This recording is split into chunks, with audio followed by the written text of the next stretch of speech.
The water is so high right now. There's a bunch of boats that lost their sails, docks that broke off. Let's get everything unsecured.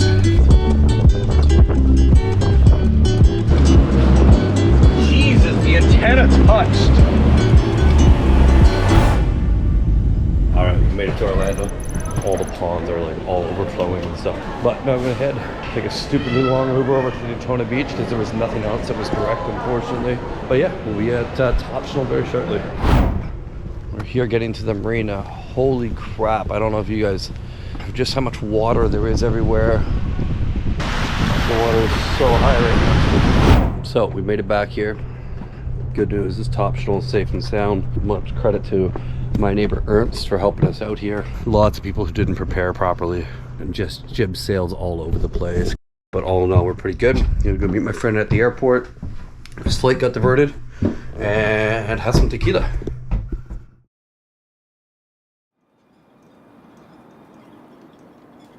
Well, good morning. Here in Daytona Beach. Another beautiful sunrise.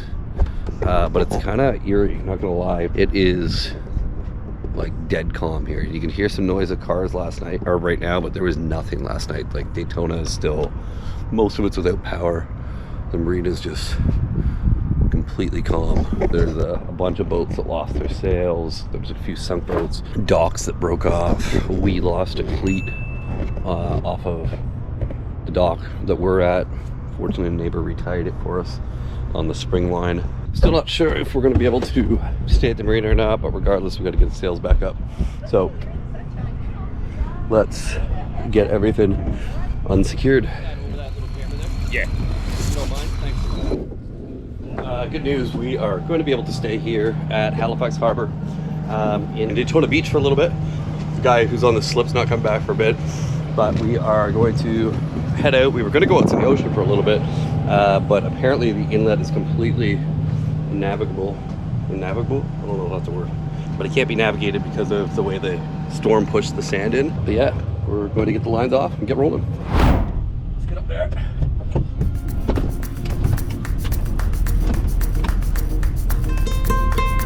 So getting out of the harbor here, I don't know if you can see it, but these marker signs, the hurricane literally pulled them over and pulled back what is probably 12 or 14 gauge steel.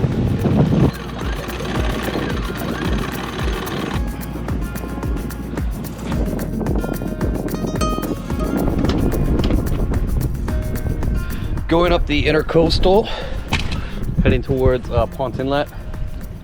Ponce, one of the two, I don't know, I butcher words. I don't know if I'm gonna make it out to the outlet. We're gonna try, but the tide is 3 or 4 feet above normal, which means my 58-foot mast probably will not fit through the bridge. I don't like to cut it close. I mean, I know they build it in a little bit of buffer, but it's just not worth it. Right now we're 16 feet of water, so we'll be getting up to the bridge soon. So in the meantime, we'll enjoy a little bit of nice weather before we gotta go put the boat back at the marina and come back down here after Thanksgiving weekend. And hopefully no hurricane or storms between now and then. Nice little cruise up here in some sun, and then we've got, I don't know, part of somebody's deck in the water over here. So what we're gonna do right now is radio the guy behind me. Winds a change, wind a change. Yeah, over.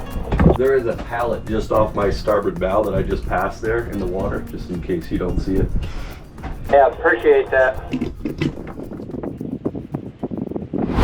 So we just docked back at Halifax Harbor, opted not to stay at the anchorage at our little trip to Daytona here in order to check and see how everything was after Hurricane Ian. There was lots of boats beached, unfortunately. They were able to unbeach a couple of them. The ones that are on the rocks, they're probably screwed, but the couple that were in the mud, not so much. Marina's still looking beautiful as ever. Back here in Halifax Harbor, fortunately they've got power over at the main section of the beach. They still don't over here. So we're gonna go for some dinner now that we're back at the dock, all secured, and go from there. All right, so needless to say, a little too drunk. last night to film more videos. Came home, ordered pizza, and then slept in. Gonna head back to Toronto later tonight. Having breakfast of champions here. Yeah, that's it. Kind of short trip, not a whole lot of sailing, but at least the boat's okay. They got power back at the marina last night. I could tell because every alarm in the neighborhood started going off, which was fantastic. Had breakfast, mimosas finished. We got 4 or 5 hours before we need to leave, so we're gonna go back and go chill in this little, not lagoon, but it's really hot to sit out here in tan right now at the marina. So it's not far, maybe 20-30 minutes out. Chill for a bit, maybe sail, we'll see.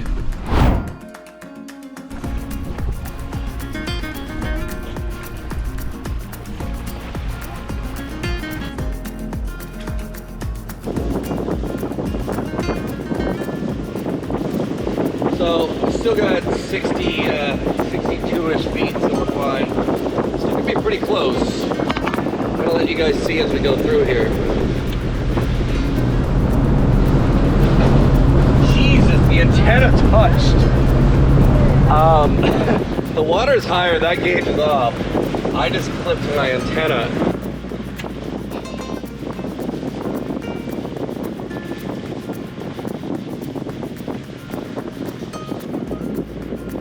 I'm beginning to not believe the specs that the previous owner gave me.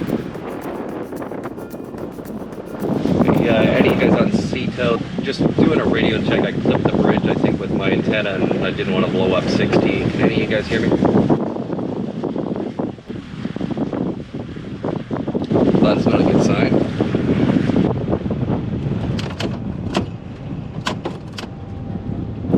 We're back and secured. I got some cigar ash in my eye. My eye's doing something weird now. That kind of sucks. But we're gonna go back to the marina, make sure that they got all the info they need from us to let us stay here for the next 2 weeks until I come back. Got the Jenny running so we can cool down and actually put on real clothes before we go back because it's hot as shit. Our flight's been delayed. Let's go to the other side so the light's not in my bloody eyes. So if you recall, we hit our antenna really lightly. I can barely see it happen. It's just lightly hit. We did a radio check here with somebody a few docks down, but like I radio checked several other people and they couldn't hear me. Radio check, radio check, radio check, radio check. Nothing. There's also nobody really out right now, that's the problem. So like it's tough to tell whether or not it's that my radio's messed up. Normally we would pick up Jacksonville a lot clearer. So I'm beginning to think that the height that I was given at the gate when I bought the boat is not right. I'm very happy that we did not try to go through yesterday when it was 60. So we're back on the dock. Not gonna lie, I'm happy that I'm getting to a point where I could like consistently, single-handedly dock. I know like experienced boaters will be like, it's not that hard. Yeah, but if you're new, especially about this size, because no matter what, it is a giant sail. I mean, I've got almost 5 foot of freeboard on the side. All in all, good day. Light sail. Now we'll clean the boat up, get ready, and head back to Toronto.